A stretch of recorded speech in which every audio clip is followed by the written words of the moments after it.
Hello, and welcome to the EHMIS Art Studio. Today we will be going over the syllabus. In my classroom, you will have an authentic art-making experience. What does this mean? This means you get to act like a real artist. Real artists aren't told what to do, or what materials to use, or how to use them. Real artists experiment and explore to discover their own possibilities. Real artists make original artwork that is different from everyone else. That is what you will experience in this classroom this year. In doing so, you'll be guided through the creative process, which has 6 steps. 1. Identify. 2. Incubate. 3. Inspire an idea. 4. Illuminate. 5. Implement. And 6. Introspect. So essentially, you will be brainstorming your ideas, researching them, sketching them out, making the piece, and lastly, writing about the piece, reflecting on it. You will find as you move through this artistic process that it can be frustrating at times and it's not easy. That is why I'm here. I'm here as your guide, as a fellow artist, to help you get the result that you want. Now that we've talked about what you will be making in the art studio, let's talk about the expectations. How to strive in the art studio. 1. Safety first. Follow directions and use all tools and materials as demonstrated. If you choose not to use a tool or material as demonstrated, such as throwing clay across the classroom, running around with an X-Acto, cutting someone's hair with a pair of scissors, you will have a direct office referral. You do not get a verbal warning. Also under safety is chatting quietly. It is a large class and we need to make sure that we can hear an announcement if one were to come over the loudspeaker. 2. Take responsibility. Be on time and come prepared. You need to be here before the door closes. You get 2 freebies, so if you have to knock on the door without a pass, you are marked late.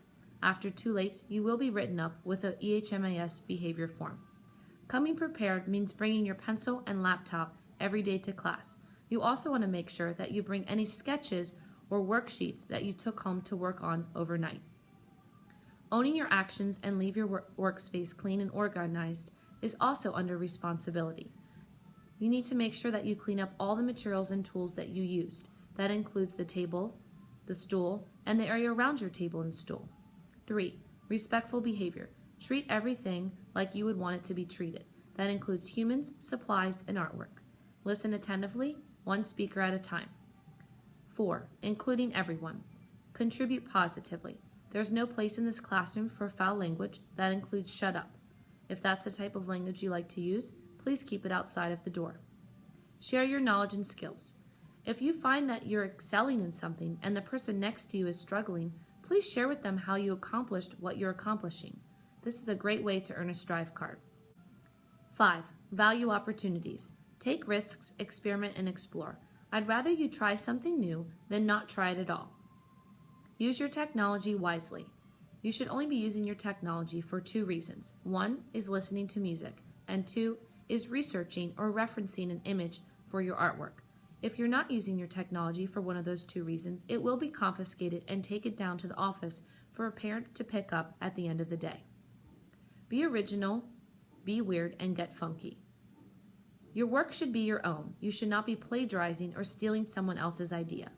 Take the idea you're interested in and combine it with your own to make it yours, not someone else's. And 6, effort. Participate in discussions and critiques. All your participation goes towards your habits of learning for communication. And challenge yourself to be productive. Keep track of the day that we're on the calendar and try to stay ahead. If you find yourself falling behind, then you're going to want to make up that work on your own time. If you choose not to follow any of these expectations, there are 3 consequences. Number 1, there will be a verbal warning. 2 is an EHMIS behavior report, a phone call home, and you will spend lunch in Mrs. McElhaney's room filling out the behavior reflection report. And lastly, 3, it is an office referral. The only reason we would skip 1 and 2 on the consequence list is if you choose to use a tool and material inappropriately. It is a direct office referral. Now let's talk about the makeup and incomplete work policy. It is your responsibility to inquire about missed work and to make arrangements to finish the work. I am usually available before or after school, provided that I am made aware. I am also available during most of your lunch and cult periods. Please ask for a pass if you need to come in during these times to make up your work. In order to be eligible for a 3, all artwork must be completed and submitted by the last day of class. If you need more time, You are allotted 2 extra weeks to get your work turned in. However, if you wasted class time by chatting, goofing off, fooling around, and not coming in with your sketches prepared, I will not give you the 2-week extension. This 2-week extension are for those motivated, dedicated artists that need that extra time because their piece was complicated and they did not waste their studio time in class. If you do not take those extra 2 weeks, or you fail to receive them because you goofed off in class, then your piece will be graded as is. What does that mean? It means it's graded at its current state. So if it's not finished, there's no way you're eligible for a 3. Instead, you most likely will receive a 1 for your unfinished work. You will also receive a 1 for responsibility and motivation for habits of learning because you did not show enough effort or enough responsibility to complete the unfinished work. Let's talk about assessment. How will your artwork be assessed? It will be assessed using a rubric 3+, 3, 2, or 1, and you will be self-reflecting on your process using the studio habits of mind. There are 8 total studio habits of mind. Let's talk about each one. The first one is developing your craft. So what materials and tools did you use? How well did you use them? And how did they apply to the thing you were making? 2, engaging and persisting. Did you have any problems as you worked? Were you willing to fight through those problems and to find a solution? Or did you just give up easily? 3, envisioning. Did you plan out your artwork? Did you push your composition and develop multiple sketches of your idea? Or did you just go with your first one and weren't willing to push it further? 4, expressing. Can you talk about your artwork? What is it about? How is it meaningful to you? 5, observing.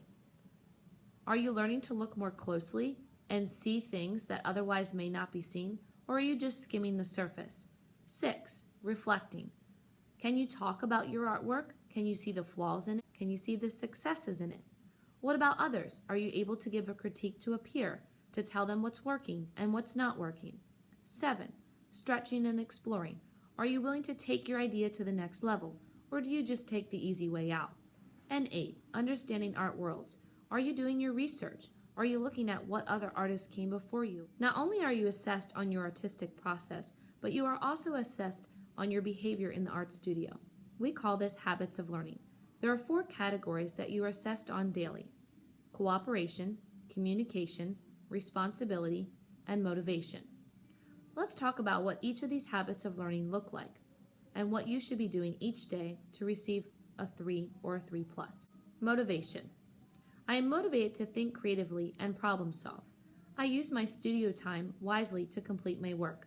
I pay attention throughout class instead of daydreaming, texting on my device, talking to other students at inappropriate times. I take on challenges instead of giving up. Cooperation. I show respect for the teacher and other students by what I say to them and how I act towards them. I demonstrate a positive attitude by happily accepting the day's work instead of complaining or negatively commenting about it. I show self-control by acting appropriately during a whole class or individual studio time. When working with a partner or multiple partners, I participate equally instead of letting others do the work for me. Communication. I actively participate in every class by contributing to class discussions and critiques. I ask questions to deepen my art-making experience. I actively listen when the teacher or another student is talking instead of making noises or talking to other students or playing on my device. Responsibility. I always bring my art materials, pencil, laptop, and sketches to class. I always complete my out-of-class assignments on time and have them ready for the start of class instead of running back to my locker to get them. When I'm absent from class, I always make arrangements to complete my work. I always submit my artwork on time. Now that we've gone over assessment for both the artistic process and assessment for your behavior in the art studio, you should be well prepared to strive in the art classroom. The last thing on the syllabus is to sign up for ArtSonia. If you had me last year, you may already have an account for ArtSonia, and if you didn't, you will be given a free account this year. ArtSonia is the world's largest student art gallery, and they have actually loaned us a mini iPad. This iPad is always up at my desk or next to the document camera for your use. So if you don't have your laptop or you don't have a personal device and you need to do some research, you are welcome to get the iPad to look something up. In order to pay for this iPad, we post our artwork to Artsonia to get comments and feedback on it. Just to review, today we went over the syllabus, and in the syllabus we talked about how to strive to do your best in the art studio, what you will be making in the art studio, how your artwork and artistic process will be assessed, as well as how your behavior will be assessed, and lastly, how you can publish your artwork on Artsonia for others to view digitally. I wish you the best of luck in this year's art class, and most importantly, I want you to have fun. Don't be afraid to experiment and explore.